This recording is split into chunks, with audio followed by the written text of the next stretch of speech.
नमस्ते. Ashoka news लाईव्हमध्ये आपल्या सगळ्यांचं हार्दिक स्वागत. आत्महत्येस कारणीभूत असलेला गुन्हा दाखल करावा, पीडित महिलेची मागणी.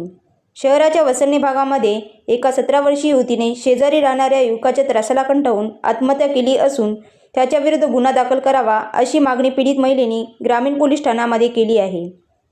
शहरापासून जवळच असलेल्या वसरणी परिसरातील एकतानगर भागात बेबी उदय वाघमारे ही आपल्या कुटुंबासह राहते.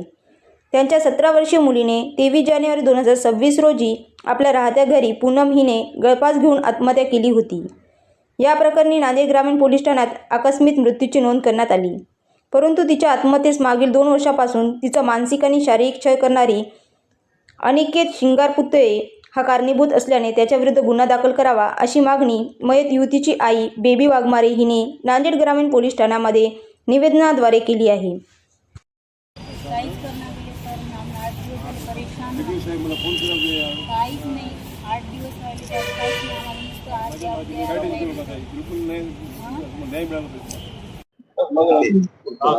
वसरणी मी एकतानगरहून राहते. माझ्या मुलीने आत्महत्या केली त्या मुलाला कंटाळून.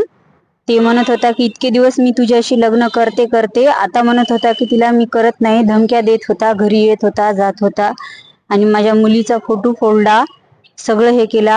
आणि माझा मुलगा हॉस्टेलला राहते. माझी सासूबाई मुक्की आहे. मी नांदेडला मी कामाला येते. माझी मुलगी एकटी घरी राहत होती. त्यानं धमक्या देत होता तिला प्रत्येक वेळेस. आणि शुक्रवारी माझ्या मुलीनं आत्महत्या केली त्याच्या त्रासाला हे करून. मुलीचं नाव पूनम उद्धव वाघमारे. वय 17 वर्षाची होती. 12वीला होती.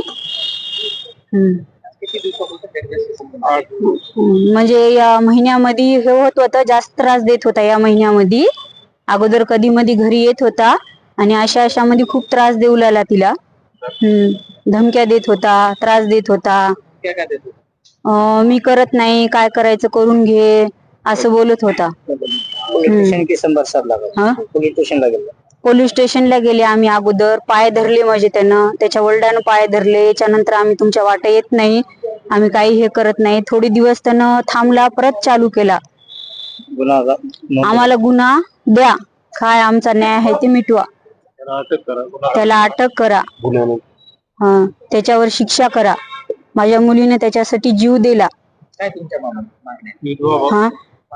वडील नाहीत माझ्या पाठीमाग तिला.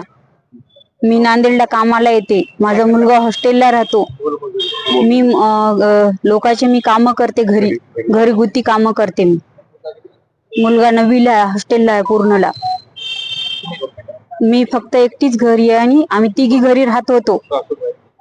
सासूबाई मुकी आहे, तिला बोलता येत नाही, काही नाही. पूर्ण घर माझ्यावर आहे. 8 दिवस झाले आज. आणि माझे वडील पण गटाई करायला बसतात रोडवर, पण माझ्या वडिलाला पण धमक्या देत होता की मी मुलं लावून मारते, हे करते, असं धमक्या देत होता. साप सोडील, हे सोडल, साप पकडते त्यानं.